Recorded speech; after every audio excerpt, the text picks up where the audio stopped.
Muito obrigado, doutora Adriana, de fato, advogada, mestre pelo programa. Enfim, chegou a minha vez, né?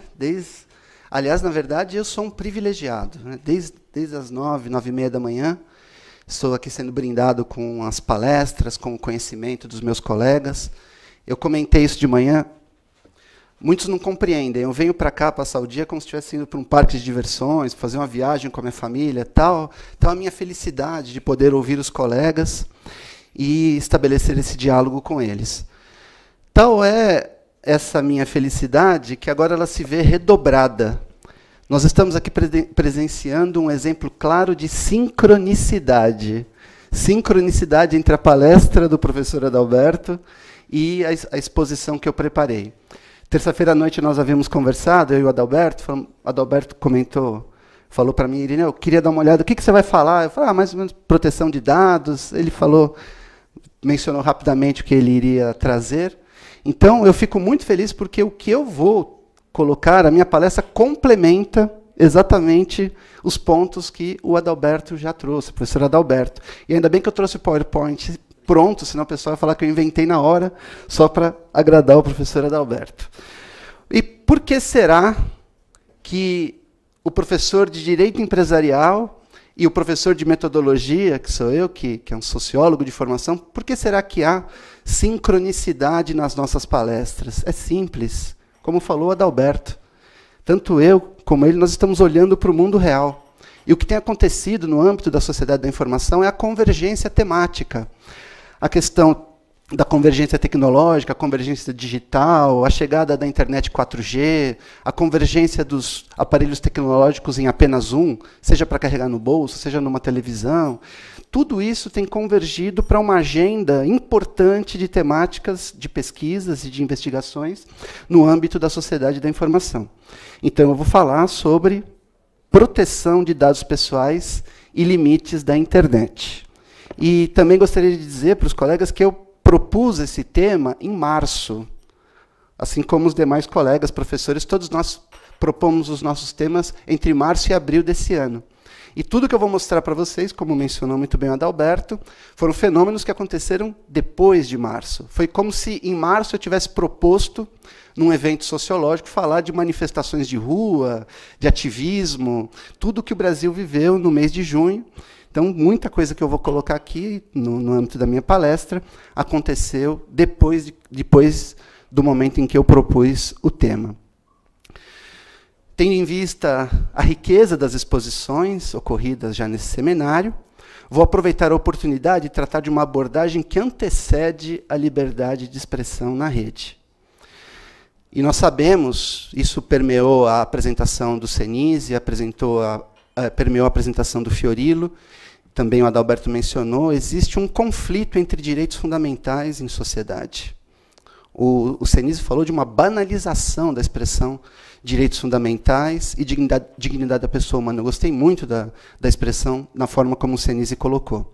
Então, antes de falarmos de liberdade de expressão, liberdade de imprensa, é uma questão que antecede, que é, exatamente como o mote apresentado pelo professor Adalberto, o respeito à privacidade e intimidade da rede. Eu olhei para tudo que havia acontecido esse ano, tendo em vista a sociedade da informação, os antagonismos, as crises, e como nós fazemos essa palestra todos os anos, eu quis trazer algo novo, e o mote para a minha apresentação, em 2013, Adalberto, 2013 pode ser considerado como o ano em que se exauriu a mais remota crença em qualquer possibilidade de sigilo ou privacidade na internet. Exatamente respondendo à sua provocação que você fez, também é a mesma trajetória que você construiu. Não há como. E, como eu digo aqui também, isso não nos surpreendeu. Tudo o que aconteceu esse ano, e eu sou muito categórico, sou bastante categórico em falar isso, tudo o que aconteceu não surpreendeu a nós, professores e mestrandos, que somos estudiosos do fenômeno da sociedade da informação. Já havia essa evidência, nós já tratávamos como uma hipótese, quase que o senso comum também já sabia sobre isso, mas esse ano veio e atropelou isso tudo. Nós pudemos trazer algumas evidências específicas que não há mesmo possibilidade de sigilo ou privacidade na internet. Em decorrência disso, como proteger dados sensíveis se toda informação tramita pela rede. Então, eu vou tratar de alguns eventos, alguns o professor Adalberto já mencionou. Em seguida, vou colocar alguns paradoxos que se colocam nesse atual contexto. E, no final, todos sabem que a minha formação é em ciências sociais, mas eu vou fazer aqui uma pequena reflexão sobre a limitação das respostas jurídicas. Não é uma reflexão dogmática, não teria competência nem formação para falar sobre isso, mas colocar os limites e como parece ser frágil a resposta normativa e a resposta positiva que a sociedade brasileira tem apresentado. E vou falar do Marco Civil também, como mencionou o Adalberto. Esse é o Snowden, que o professor Adalberto já mencionou. Ele revelou, ao longo desse ano, as notícias pulularam pela rede entre junho e julho desse ano, e ele é um agente da NSA, Agência de Segurança Americana. Ele denunciou a existência desse sistema chamado PRISM, um sistema de monitoramento, a princípio de ligações telefônicas, mas hoje do fluxo de dados em escala planetária. Dados que transitam tanto pela rede de telefonia, mas principalmente pela rede mundial de computadores, que hoje está nas nossas casas, nos nossos bolsos, né, para quem tem celular com internet, que não é o meu caso. Eu sou mais ou menos como o professor Fiorilo falou de manhã, ainda não preciso carregar no bolso, apesar que é importante, às vezes faz muita falta, mas, enfim, está presente em todos nós. Logo, todos nós podemos ser objeto do monitoramento e da fiscalização desse programa PRISM. Essa ilustração, o pessoal que está vendo pela televisão talvez consiga até ver melhor aqui do que pelo datashow. A fonte é a própria NSA, o PRISM Outline. Ela demonstra em que período, historicamente, a partir de 2007, os grandes provedores de acesso à internet, as grandes redes que oferecem serviço de internet, passaram a ser monitoradas pelo programa.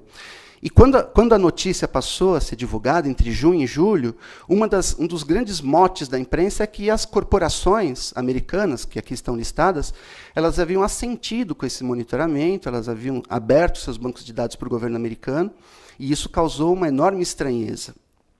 A Microsoft firmou esse acordo em 2007, em seguida, 2008, Yahoo, 2009, Google, em seguida, entre 2009 e 2010, o Facebook, o Paltalk, que o professor Adalberto mencionou, o YouTube em 2010, o Skype em 2011, a América Online, que aqui no Brasil é muito pequeno, é fraco, mas nos Estados Unidos é talvez o principal portal provedor de acesso à internet, e a Apple aderiu também ao sistema de monitoramento em 2012.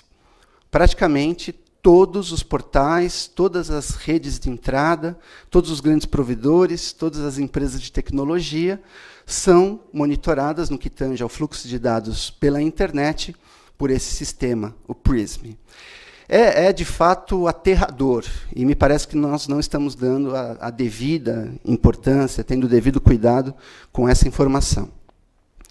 Essa segunda informação, essa segunda ilustração também que fala sobre o PRISM, ela elenca aqui do lado esquerdo, com o fundo verde, as corporações americanas, a Microsoft, até a Apple, que eu já havia mencionado no slide anterior, e o alcance, portanto, em termos de ferramentas tecnológicas, que o pacto entre essas corporações e a Agência de Segurança Americana permite em termos de cobertura das ferramentas que estão colocadas aqui do lado direito.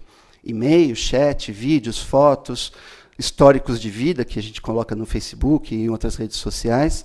O VoIP, Voz sobre Internet Protocolo, então entra o Skype aqui. Transferência de arquivo, videoconferência, arquivos também que nós transferimos, utilizamos, quando fazemos logins, online, social network, então redes também que nós participamos, e qualquer tipo de requisito que haja quando firmamos um contrato eletrônico, aceitamos os termos de uma loja que vende pela internet. Muito bem.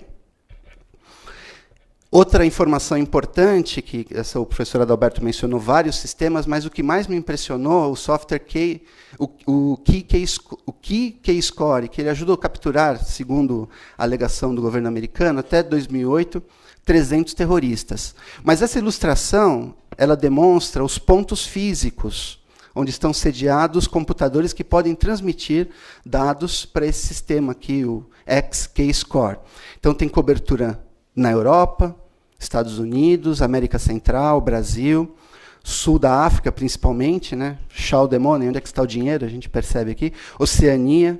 Enfim, a cobertura é dos grandes centros empresariais e dos grandes centros políticos em escala planetária. Porque a resposta, que eu vou chegar daqui a pouco, é exatamente a mesma resposta que o professor Adalberto formulou. A questão hoje é uma questão muito mais empresarial do que geopolítica, mas isso eu vou falar daqui a pouco.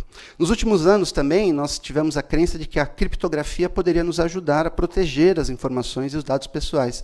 E nós sabemos já também, a partir de 2013, por isso que é o grande ano, é a efeméride que nós perdemos essa crença, enfim, quem ainda a possuía, a crença da inviolabilidade, a crença da possibilidade de existir qualquer tipo de sigilo na internet. A mesma NSA, com a sua correlata britânica, GCHQ, elas divulgaram, em tom de vitória, com um grande alarde, que elas haviam quebrado os principais códigos de criptografia existentes no mundo. Sempre numa perspectiva de geopolítica, de geossegurança, mas a gente sabe que essas tecnologias elas acabam atingindo até mesmo a nossa vida privada. Os documentos entregues ao The Guardian, também naquela grande revelação que o Snowden fez, eles revelam que um programa criado há 10 anos pela NSA conseguiu, em 2010, a decodificação de material criptografado que tornou uma vasta quantidade de dados acessíveis e manuseáveis. As agências celebraram o feito em tom triunfalista, assinalando em suas mensagens que derrotaram a segurança e privacidade da rede. Boras, para quê? Qual a necessidade? Qual a finalidade de tanto investimento? Apenas as questões geopolíticas, de segurança nacionais? Aí sim eu vou me aproximando daquilo que o professor Adalberto já havia mencionado. O uso de dados pessoais para publicidade na internet, ele gera reações de usuários, contrário ao rastreamento e motiva debates sobre a legislação. O que o professor Adalberto chamou de cookies, aqui está sendo chamado de pegadas digitais. É a mesma coisa. Quando navegamos pela internet, deixamos armazenados no nosso computador. Isso é lido por intermédio da identificação do nosso computador, mesmo que nós não façamos login. E mesmo os browsers que apagam esses arquivos, como o Mozilla Firefox, o Google Chrome ou o Internet Explorer, eles apagam apenas os arquivos de navegação, mas essas pegadas também são armazenadas, como já falou Adalberto, nos servidores das empresas, das megacorporações. Nós sabemos que quando fazemos uma busca no Google, nós não varremos a internet. Nós nos comunicamos diretamente com os servidores dessa empresa americana Google. A Microsoft e a Symantec desmantelaram uma quadrilha que controlava milhares de computadores zumbis esse ano, e teve uma denúncia também que o Facebook não respeita as leis de privacidade europeias. Um rapaz aqui, um austríaco de 23 anos, ele pediu para o Facebook que devolvesse para ele próprio os dados que a empresa americana armazenava sobre ele. A resposta veio num dossiê de 1.222 páginas. Esse rapaz aqui, o Max Schrems, é um ativista. Ele se transformou num ativista austríaco, um ativista dessa causa da privacidade, do sigilo e da defesa dos dados pessoais da internet. E ele ficou muito feliz, né, que como ativista, ao receber esse dossiê de 1.222 páginas, ele ganhou um argumento importantíssimo para essa defesa da privacidade e do sigilo, que a gente sabe que não existe. E também, como mencionou o Fiorillo, o Senise e o Adalberto, esse grau de sofisticação chegou ao monitoramento da comunicação da Presidência da República dos Estados Unidos do Brasil e foi objeto de uma manifestação da presidenta Dilma Rousseff ontem na Assembleia Geral das Nações Unidas. Esses que eu mostrei agora são os fatos que eu havia listado, os fatos que eu enumerei para botar por terra essa crença, demover qualquer possibilidade de crença na viabilidade de sigilo e privacidade na rede, no âmbito desse tempo que nós vivemos. Então, a primeira conclusão, que ela desdobra para outras, não há como assegurar de forma efetiva a proteção de dados pessoais na internet. Então, Adalberto, se nós pretendemos pensar em direito de deletar, direito à não memória, direito ao esquecimento na internet, muito nós temos que percorrer. É um ativismo legítimo, importante, tema de pesquisas aqui dos nossos alunos do mestrado, mas é algo que ainda está muito distante. por alguns fatores que eu listo aqui. O primeiro, que já foi exaustivamente tratado pelo professor Adalberto, o uso corporativo dos dados pessoais. Os dados que geram valor, como eu vou ainda falar um pouco mais adiante. O combate ao terrorismo é um outro argumento utilizado por aqueles que defendem o monitoramento e o controle do fluxo de dados pela internet. Ocorre também a espionagem industrial. Em boa medida, essa investigação e controle de dados do governo brasileiro, que foi denunciado agora nas últimas semanas, alguns argumentam, sem mostrar ainda uma evidência efetiva, mas se deveu ao avanço brasileiro na exploração do pré-sal.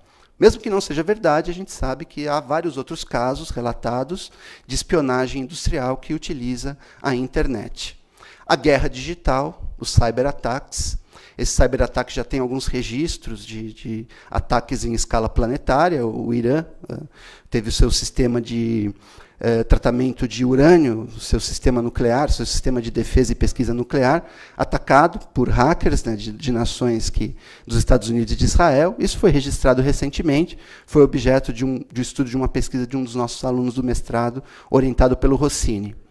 Também os ataques informáticos a computadores pessoais, e o que nós sabemos que o uso das redes pessoais, que todos nós, eu, vocês, todos aqueles que fazemos parte de algumas redes sociais, advertida ou inadvertidamente oferecemos uma enorme quantidade de informações acerca de nós mesmos, o que leva a uma mega exposição pessoal. Nós trataremos disso mais adiante. E, por coincidência, eu também pensei em tratar do Big Data. Nós não combinamos, né, Adalberto?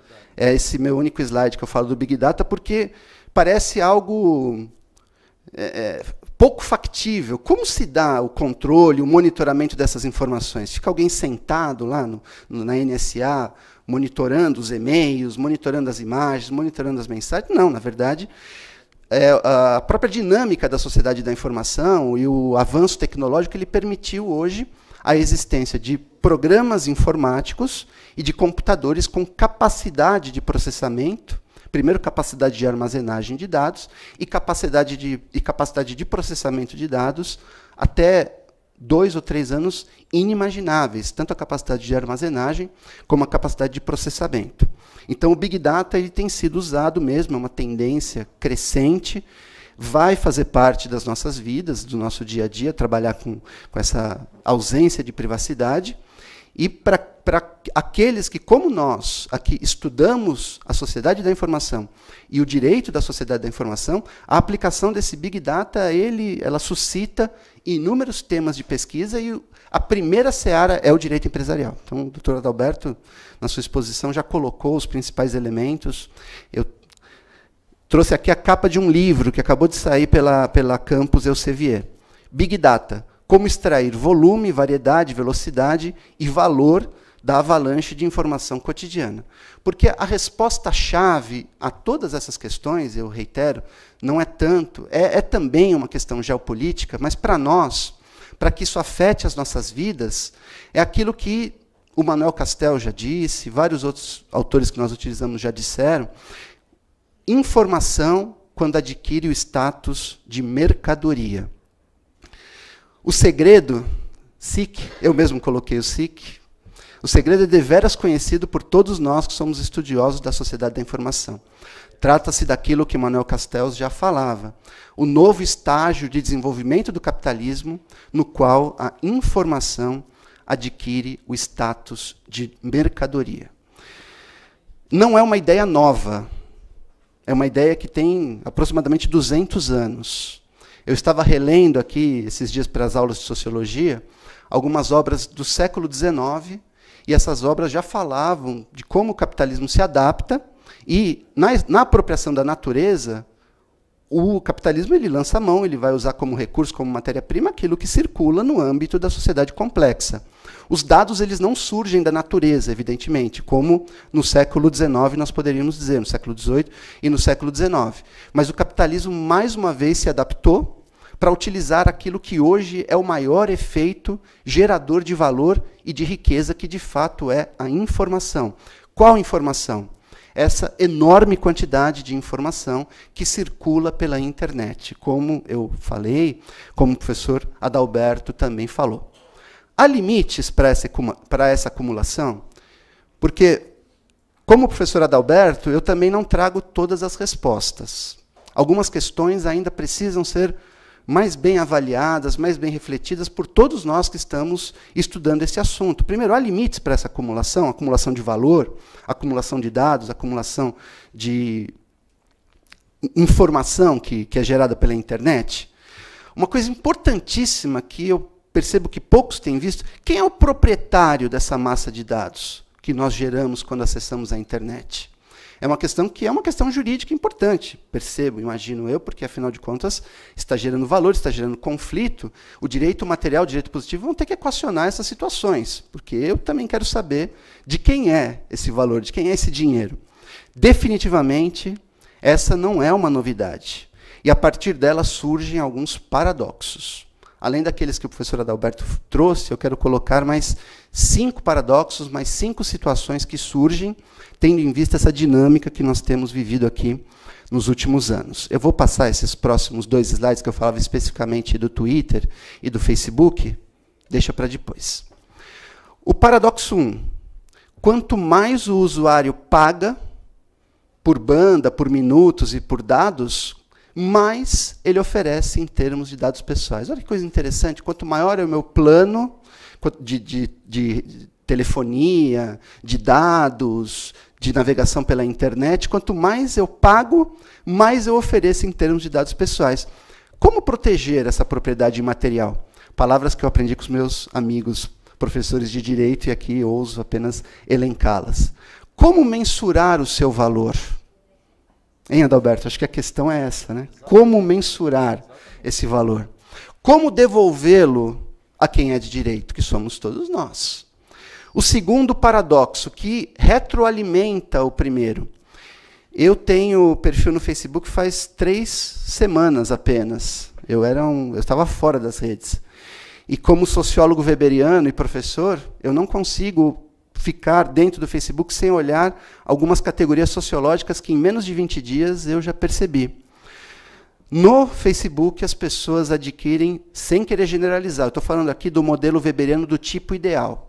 O modelo weberiano do tipo ideal, ele afasta essa construção abstrata da realidade. Então, não estou falando de ninguém, nem de mim, nem do professor Rodrigo, que tem 9.473 seguidores no Facebook, nem do professor Adalberto. Estou falando de construções weberianas. O professor Adalberto, eu estou há 20 dias no Facebook, eu estou gostando bastante do que eu observo como pesquisador da sociedade da informação. Então, não estou falando de ninguém, apenas de abstrações. As pessoas adquirem personalidades unidimensionais nas redes sociais. O militante, o torcedor de futebol, o religioso, o fundamentalista por qualquer assunto, seja política, seja ecologia, meio ambiente, andar de bicicleta, enfim. O sonhador, só compartilha aquelas mensagens fofas, como falam as minhas alunas principalmente. E o professor Adalberto já sinalizou para isso. Esse paradoxo, segundo, é que ele potencializa a transformação de informação em mercadoria. O Big Data faz isso com enorme facilidade. O terceiro paradoxo, aí não existem dados sensíveis na internet. O professor Adalberto também tem estudos sobre dados sensíveis. Imposto de renda circula pela internet, ligações telefônicas, a Anatel ela é fiscalizada e oferece, se necessário, os dados das nossas ligações telefônicas. Número de cartão de crédito circula pela internet. Senha bancária, eu acredito que um pedacinho de plástico ou um contador manual vai impedir que essa informação possa vir a ser monitorada. Tudo aquilo que informamos nas redes sociais. Marx e Engels já falavam isso no século XIX, no Manifesto Comunista, que o capitalismo ele dessacraliza tudo que é sagrado. Eles falavam isso no século XIX, 1848. Família, religião, moral.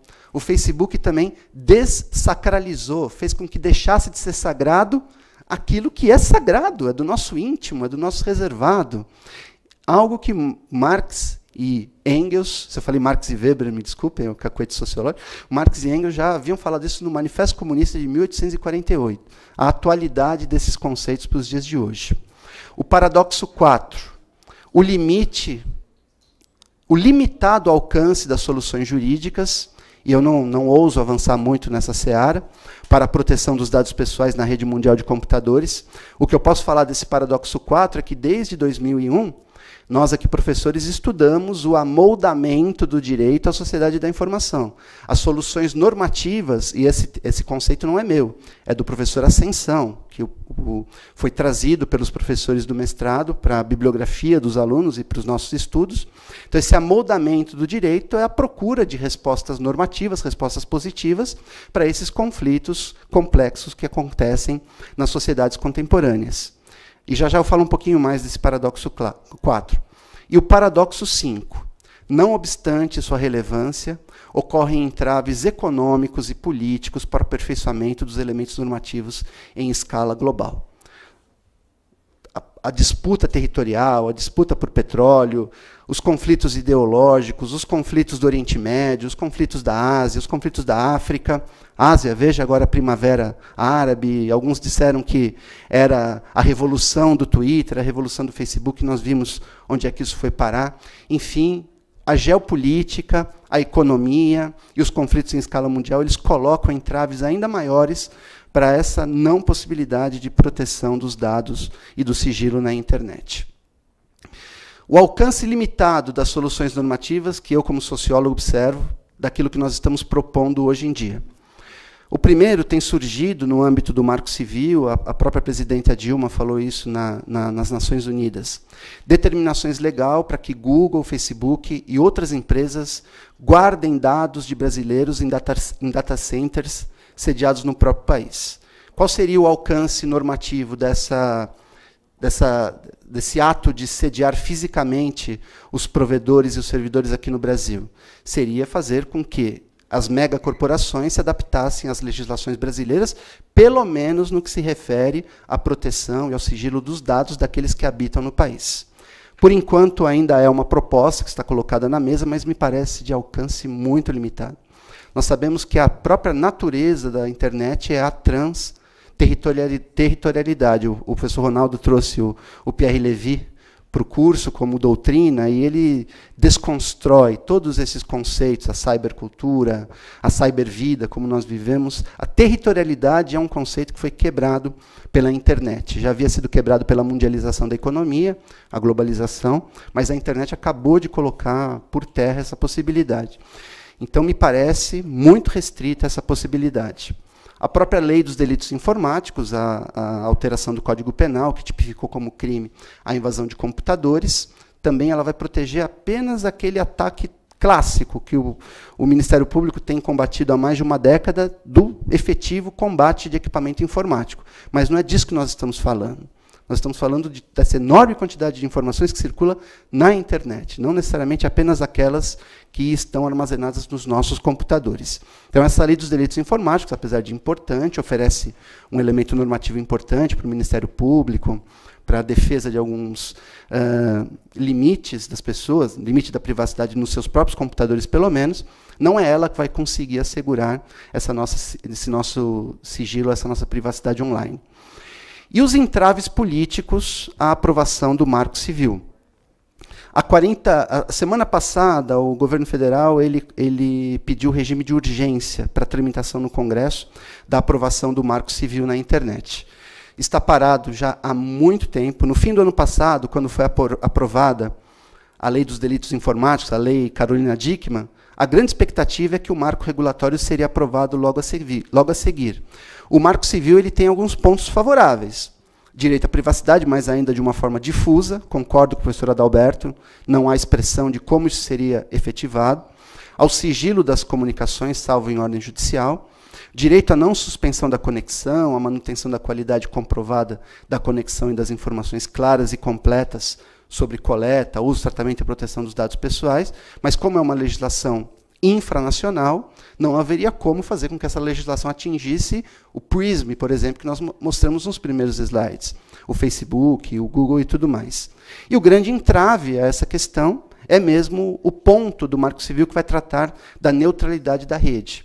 é um ponto que se choca com o interesse dos provedores de acesso à internet, que gostariam, a grosso modo, de fazer com que o pagamento pelos pacotes de bancos de dados e tramitação e navegação pela internet se assemelhasse a um plano de TV paga. Quanto mais a gente paga, mais a gente assiste, mais a gente tem canais à disposição. Seria o grande interesse dos provedores hoje, mas é o que está significando um entrave, porque a tendência é que seja assegurada essa neutralidade da rede. Então, tendo em vista algumas considerações finais, eu não trago respostas. É impossível trazer respostas a essa situação. A única que eu trago mesmo é que eu não tenho mais, como estudioso, como professor e como pesquisador, não tenho a menor crença na possibilidade do sigilo, da privacidade e da manutenção daquilo que é mais importante para todos nós na internet. O direito ainda não se debruçou satisfatoriamente sobre as questões surgidas com as inovações dos meios informáticos.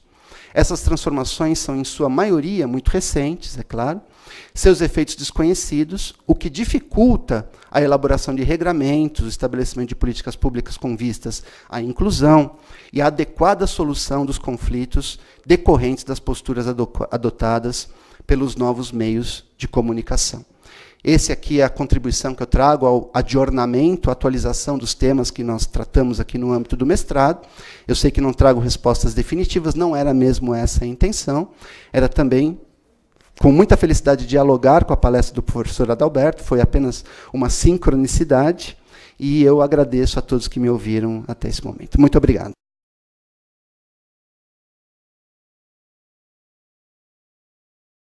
Porque o que eu vou colocar, a minha palestra complementa exatamente os pontos que o Adalberto já trouxe, o professor Adalberto. E ainda bem que eu trouxe o PowerPoint pronto, senão o pessoal vai falar que eu inventei na hora, só para agradar o professor Adalberto.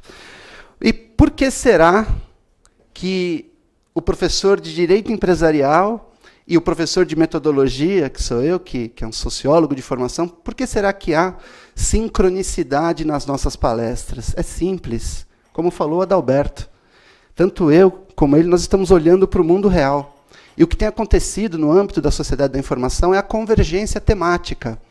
A questão da convergência tecnológica, a convergência digital, a chegada da internet 4G, a convergência dos aparelhos tecnológicos em apenas um, seja para carregar no bolso, seja numa televisão. Tudo isso tem convergido para uma agenda importante de temáticas, de pesquisas e de investigações no âmbito da sociedade da informação. Então, eu vou falar sobre proteção de dados pessoais e limites da internet. E também gostaria de dizer para os colegas que eu propus esse tema em março, assim como os demais colegas, professores, todos nós propomos os nossos temas entre março e abril desse ano. E tudo que eu vou mostrar para vocês, como mencionou muito bem o Adalberto, foram fenômenos que aconteceram depois de março. Foi como se em março eu tivesse proposto, num evento sociológico, falar de manifestações de rua, de ativismo, tudo que o Brasil viveu no mês de junho. Então, muita coisa que eu vou colocar aqui, no âmbito da minha palestra, aconteceu depois do momento em que eu propus o tema. Tendo em vista a riqueza das exposições ocorridas já nesse seminário, vou aproveitar a oportunidade de tratar de uma abordagem que antecede a liberdade de expressão na rede. E nós sabemos, isso permeou a apresentação do Senise, permeou a apresentação do Fiorilo, também o Adalberto mencionou, existe um conflito entre direitos fundamentais em sociedade. O Senise falou de uma banalização da expressão direitos fundamentais e dignidade da pessoa humana. Eu gostei muito da expressão, na forma como o Senise colocou. Então,